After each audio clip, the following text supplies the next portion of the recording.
সুপ্রিয় দর্শক শ্রোতা, ঠিক এমনই ভাবে বেদাত আমরা বলতে পারি, বেদাতের মাধ্যমে মানুষ দুনিয়াতেও সে বড়ভাবে ক্ষতিগ্রস্ত হয়।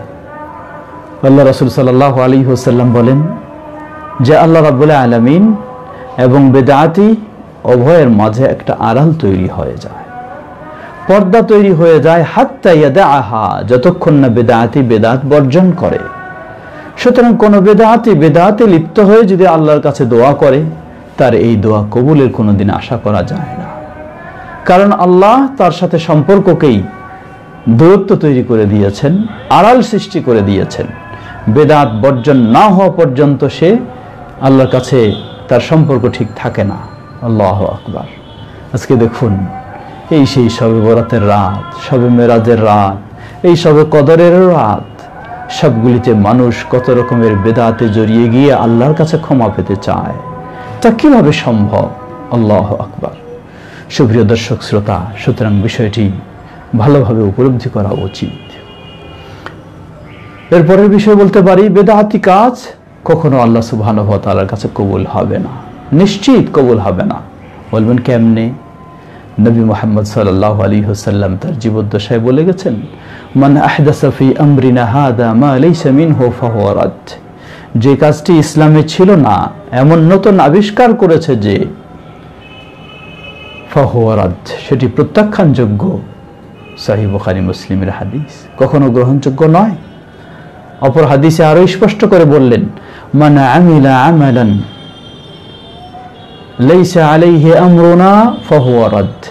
যে ব্যক্তি ইসলামের এমন কোন আমল করবে, ইবাদত করবে, যেটার ক্ষেত্রে আমাদের কোনো নিয়ম নীতি নেই, ফাহুয়া রাদ্দুন, সেটি তার দিকেই ছুঁড়ে মারা হবে, প্রত্যাখ্যানযোগ্য, কখনো গ্রহণযোগ্য নয়। সুপ্রিয় দর্শক শ্রোতা, সুতরাং বেদাতের কাজ, কোন কাজকে, কোন ইবাদতকে সুন্দর করতে গিয়ে, এজন্য আমরা বলি যে বেদাত দুই ধরনের হতে পারে। একটি, কোন কাজ সমূলেই সেটি বেদাত, যেমন ঈদে মিলাদুন নবী। দ্বিতীয়টি, সেটি আসলগত বেদাত নয়, কিন্তু বৈশিষ্ট্যগত বেদাত হয়েছে। তা হলো আল্লাহর যিকির করা। কোরআন হাদিসে যে যিকিরগুলি এসেছে সেগুলি শরীয়ত সম্মত, কিন্তু যিকিরগুলি এমন পদ্ধতি করা হয় যে পদ্ধতিটা বেদাত, যার ফলে সেটি সম্পূর্ণই বাতিল বলে গণ্য হয়। অতএব সকল প্রকার, চাই সমূলী বেদাত হোক অথবা পদ্ধতিগত বেদাত হোক, সবগুলি আমাদেরকে বর্জন করতে হবে, কারণ সেগুলি নিষ্ফল, বৃথা চেষ্টা ছাড়া আর কিছুই নয়, তা আল্লাহর কাছে কখনো কবুল হবে না। সুপ্রিয় দর্শক শ্রোতা, সময় আমাদের হাতে খুব বেশি নেই। সর্বশেষ, বেদাতের আখিরাতে যে কুফল, সে কুফল, প্রথম বিষয়, আল্লাহ রাসূল সাল্লাল্লাহু আলাইহি ওয়াসাল্লাম বলেন, কুল্লু বিদআতিন দালালা ওয়া কুল্লু দালালাতিন ফিন্নার। সকল বিদআত হলো পথভ্রষ্টতা, আর এই পথভ্রষ্টতা নিয়ে যাবে জাহান্নামে। এর চেয়ে আর বড় কুফল কি হতে পারে? দ্বিতীয় কুফল আখিরাতে, নবী সাল্লাল্লাহু আলাইহি ওয়াসাল্লাম বলেন, সহিহুল বুখারীর হাদিস, লা ইয়ারিদ ইন্নী ফারাতুকুম আলাল হাউদ। আমি তোমাদের আগেই গিয়ে হাউদের কাছে গিয়ে স্বাগতম জানাবো। সুবহানাল্লাহ। লা ইয়ারিদান্না আলাইয়া আকওয়ামুন, আমার কাছে দলে দলে মানুষেরা আসবে পানি পান করার জন্য। ওমান শারিবা লাম ইয়াদমা আবাদা, যে এই হাউস থেকে একবার পানি পান করবে, কখনো তার পিপাসা জাগবে না। সুবহানাল্লাহ। নবী সাল্লাল্লাহু আলাইহি ওয়াসাল্লাম বলেন যে এক ব্যক্তি আসবে, লা ইয়ারিদান, হঠাৎ এমনই ভাবে এক দল আসবে পানি পান করার জন্য। সুম্মা ইউহালু বাইনি ওয়া বাইনাহুম, আমার এবং তাদের মধ্যে একটা আড়াল তৈরি করে দেওয়া হবে। আমি ফেরেশতাদেরকে বলবো, ইন্নাহুম ইয়ারিফুনানি ওয়া আনা আরিফুহুম, তারা আমাকে চিনছে, আমি তাদের নবী, আমি তাদেরকে চিনছি, তারা আমার উম্মত, তাদের মাঝে আলামত রয়েছে। তাহলে কেন আড়াল তৈরি করে দেওয়া হলো? কিভাবে চিনবেন?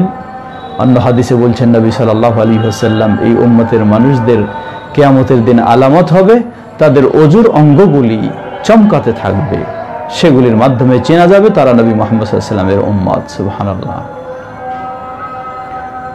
আল্লাহু আকবার। এর মানে বোঝা যায় যে এই ব্যক্তিরা ওযু করবে, সালাতও আদায় করবে, বেনামাজি যে শুধু এমন নয়, নামাজি।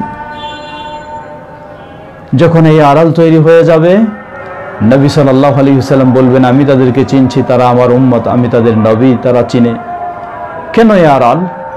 নবী সাল্লাল্লাহু আলাইহি ওয়াসাল্লামকে বলা হবে ইন্নাকা লা তাদরি মা আহদাসু বা'দাক, হে নবী আপনি পৃথিবী থেকে বিদায় নিয়ে চলে এসেছেন, কিন্তু যে ইসলাম রেখে এসেছেন আপনি জানেন না তারা সেই ইসলামে কি ধরনের নতুন নতুন আবিষ্কার করেছে, ইবাদত চালু করেছে।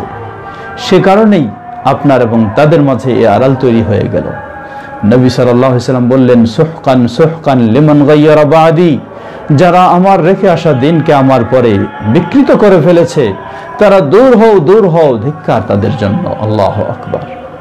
আজকে লক্ষ্য করুন আহলুল হাদিসদের দাওয়াতটা কি।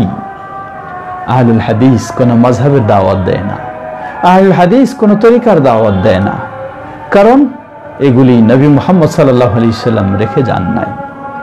নবী মুহাম্মদ সাল্লাল্লাহু আলাইহি ওয়াসাল্লাম রেখে গেছেন কোরআন এবং সুন্নাহ। এই কোরআন এবং হাদিসেই নবী সাল্লাল্লাহু আলাইহি ওয়াসাল্লাম রেখে গেছেন, সেই কোরআন এবং হাদিসেরই দাওয়াত দেয় আজকে আহলুল হাদিসেরা।